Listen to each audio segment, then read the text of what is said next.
Look, I love telling this story. And it was 3 years ago that my friend Rob McLeod agreed to come on the board with me. And what we've done here in 3 years has been remarkable. And now we're positioned. We've got the strength of our shareholders, our treasury. We're on to some huge discoveries. I'm here presenting Dolly Varden Silver, and we're surrounded by some of the biggest gold mines in the world. And yet this company pulled the biggest hole, and it was a gold hole, out of the Golden Triangle in 2022. So the success we've had, the success we've generated has come from a lot of hard work, a lot of good science, some supportive shareholders, and a lot of experience. So I've started with, and I'm going to continue to make forward-looking statements. It all goes back to location. Peter's presentation talked about geopolitical risk. It talked about production in Mexico and China. The best performing silver stock, and the reason I think you're here is you're here to make money. And I think there's something that really frustrating that happens with junior mining investors. You guys were right about the gold price. You were right about the silver price. If you go back a couple of years, gold's gone from 1,300 to 1,850. It's been even higher. Silver's gone from 16 as high as 30. Yet I bet you your junior mining stocks are flat or lower. And that's frustrating. They're not proxies for the metal. However, if you look at Dolly Varden, we're up over 400% in that same time period. And I'm trying to convince someone in the audience today that it's not over. That actually, in this business, and Scott, you identified Great Bear when it was 15 cents. It went to $30. This is a business when your project is working, you have the potential for it to continue to work. So my case today, I'm trying to make a case for Dolly Varden, and I'll go through why.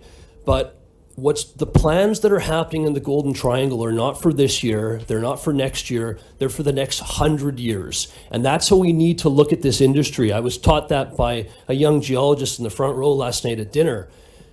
If we're going to be successful, we have to look long term, and that's how their majors are approaching this. So the Triangle's been producing metal for 100 years. It's where Rob McLeod's from, third generation miner. It's why I can get permits. It's why I've got relationships with the Nishka, with the BC government. And it's why this is where I've devoted the last, I don't even know how many years now, 5 years of my life. And I was down in Mexico doing a site visit. There's a company I own down in Sonora.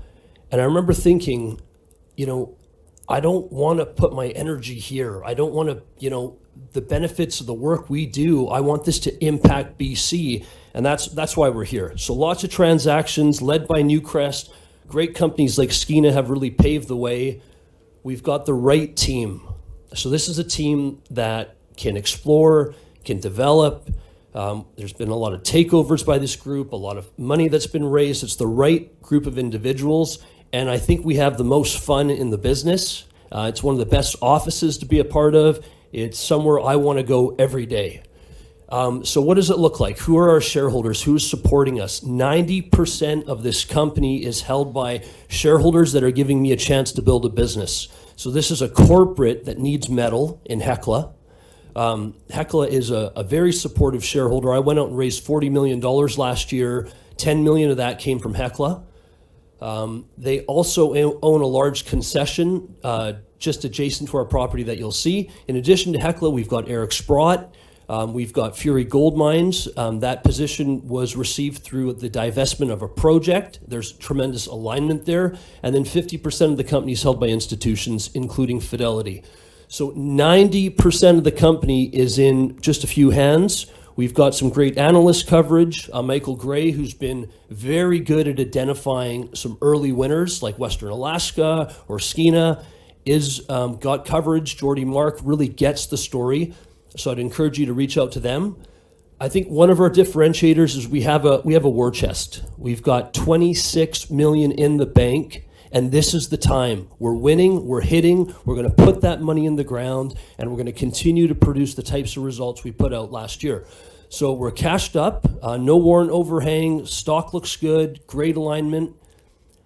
We can't do any of this without the certainty that the Nishka give me.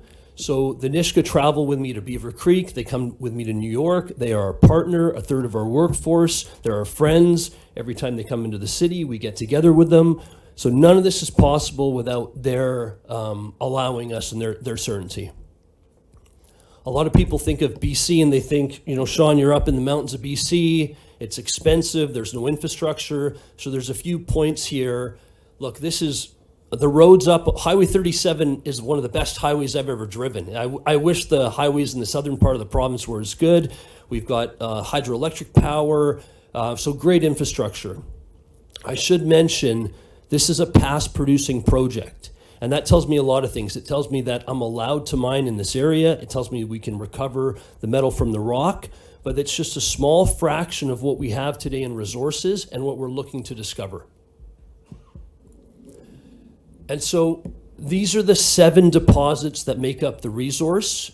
And the key here, the goal, the strategy, how we're going to leverage that $21 million exploration budget this year is we're going to drill around known resources, and we're going to step out and make new discoveries. So, and again, this all came through the work of a new young geologist, Amanda Bennett, who came into the company and had an idea to look at an old deposit. It was just a tiny 5 million ounce deposit. And she had she remodeled it, she looked at it, she drilled below a sedimentary cap, and she made a discovery that is now producing some of the best results this 100-year-old project has ever seen. So if you look at the image to the left, the prospective horizon is in green. So this is the 15-kilometer mineralized trend. That sedimentary cap is in black, and so it was covered. So making that discovery has opened up a new 5.5-kilometer corridor. So we've got geology, we've got the geochemistry, we've got the geophysics, we've got modern exploration that's leading to these new discoveries. And just to read some of the results, so this is Wolf. This is where that first discovery was made recently. We've doubled the strike length of the deposit, 1,500 grams of silver over 16 meters. Like, these are the best results this project has ever seen. And we've got a lot more. It's open. We're hitting it down plunge. We're hitting it down dip. We're hitting it up to the east. We're hitting it down to the west. It's wide open. And I think, well, I don't think, Rob McLeod has told me that there's a relationship between Wolf and the highest grade part of this deposit, which is Kitsault, which is 1.4 kilometers away. So we don't see these as 7 deposits. We see them as one large system. And then let's go over to Homestake. So this was recently acquired. This helped triple our mineral inventory. And the big hole that we put out was 46 grams of gold over 25 meters. And so we're hitting silver. We're hitting those pure high-grade silver hits. We've got the gold hits. And there's been so much success this year. Like, we just glossed over the fact that at Homestake Silver, we've got a 200-meter step-out hit. So we're adding and we're adding and we're adding. And really, this project has not been drill tested below 300 meters. So this is the resource, and this is the great thing. And I think I mentioned Great Bear. We have a foundational resource here.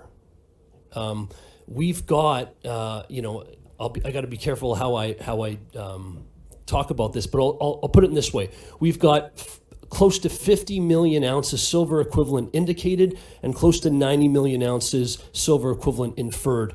And that's as of 2019. We've done drilling in 2020, 2021, all the discoveries of 40,000 meters in 2022.